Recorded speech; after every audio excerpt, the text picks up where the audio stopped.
Philanthropy. The dictionary defines philanthropy as the desire to promote the welfare of others, expressed especially by the generous donation of money to good causes.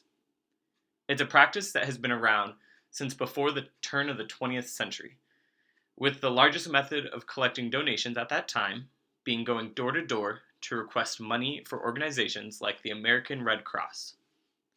The American Red Cross is not a federal agency and relies on donations to continue its operation. Around the time of World War I, the American Red Cross was in desperate need of additional funding. College students, still in the States, and high school students too, formed the American Junior Red Cross, a separate organization from the American Red Cross. The junior version of the Red Cross contributed more than $3 million during World War I alone, all of which was raised by young college-aged adults and high school students. For this reason, it can be assumed that college-aged students engaging in fundraising activities isn't that new of an idea. How college students have gone about participating in philanthropic events has changed over the years, though. Looking at the early 1900s, college-aged students were involved in philanthropic fundraising separate from their college education. Fundraising and giving back was not a part of their college curriculum, nor was it a major aspect of their student life on campus. College students had to seek out opportunities to make a difference, like volunteering their time and fundraising for the Red Cross, outside of higher education. Toward the end of the 1900s, a shift occurred in higher education, where college student philanthropic efforts grew, and fundraising and volunteering became a part of campus cultures. It was a slow growth, though, and for the most part, the growth began by being integrated in the practices of student organizations that already existed on campuses. Take fraternities and sororities, for example. Sigma Alpha Epsilon, a men's fraternity, was founded in 1856. Alpha Xi Delta, a women's sorority, was founded in 1893, and Sigma Phi Epsilon, a men's fraternity, was founded in 1901. These three Greek organizations have existed for well over 100 years now, but their philanthropic roots on campuses have only recently developed. See, in the 1990s, Sigma Phi Epsilon realized that the negative reputation of Greek life earned by fraternities in the decades prior was having a negative impact on recruitment and the public perception of what their organizations stood for. It was during this time that they began committing to service and giving back to the communities they had chapters in. Philanthropy isn't the founding principle on which most Greek fraternity and sororities exist, but it has become an integral role in these organizations. 145 years after its founding, Sigma Alpha Epsilon partnered with the Children's Miracle Network in 2001, and all SAE chapters began fundraising for CMN hospitals as a part of their national philanthropic efforts. In 2009, Alpha Xi Delta declared a national philanthropy for their chapters 116 years after their founding. AZD chapters across the country have partnered with the organization Autism Speaks to raise autism awareness and funds for that organization.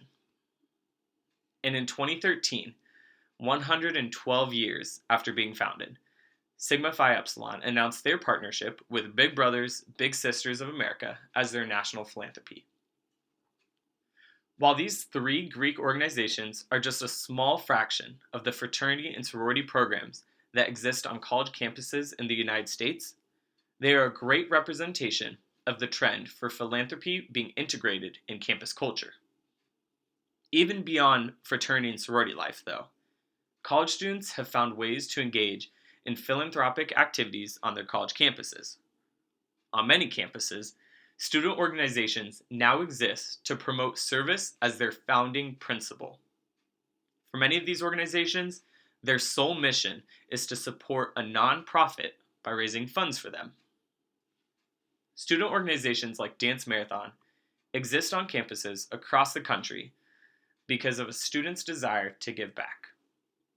See, Dance Marathon started at Indiana University back in 1991 in memory of a young man named Ryan White. You may have heard of Ryan before.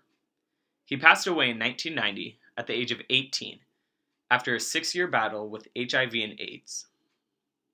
During his battle with this disease, Ryan had become a national spokesperson for public awareness about the truth behind AIDS. Growing up, Ryan suffered from hemophilia, a disorder that caused his blood to not clot properly. While a cure did not exist then, and still doesn't today, it did require him to undergo weekly blood transfusions to replace his blood. During one of his weekly transfusions, though, Ryan was given a supply of blood that was contaminated with HIV.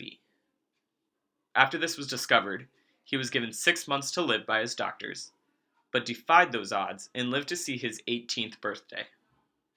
In March 1990, however, his health took a turn for the worst. On March 29, 1990, Ryan was admitted to the Riley Hospital for Children at Indiana University Health with a respiratory infection that required that he be placed on a ventilator and sedated.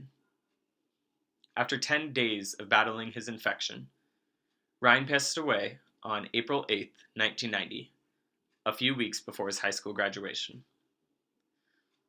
Ryan had spent a lot of time throughout his life at the Riley Hospital for Children, so when Jill Stewart started school at Indiana University, she knew she wanted to do something to honor her childhood friend who was treated at her university's hospital.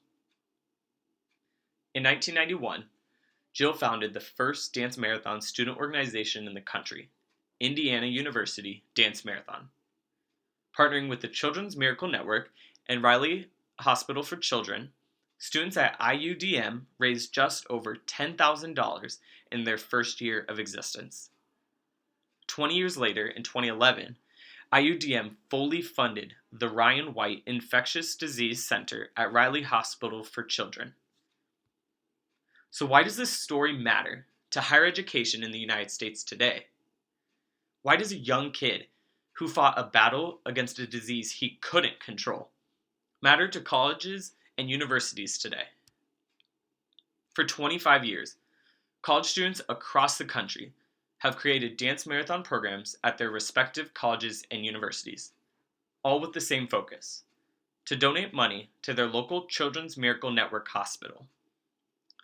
These organizations are completely student-run and exist because college students in the past couple of decades, like Jill Stewart at Indiana University, have sought opportunities on their campus to engage in philanthropic giving.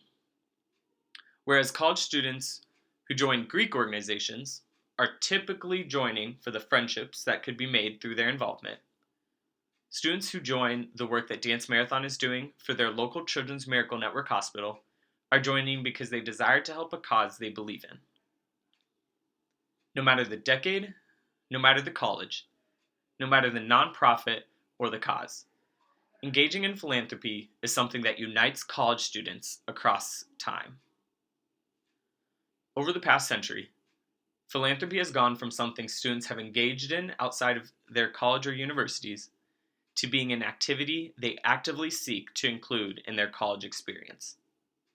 Whether it's by participating and giving back to their community through partnerships their organization already has, or by joining student organizations that exist solely for the purpose of raising funds for others.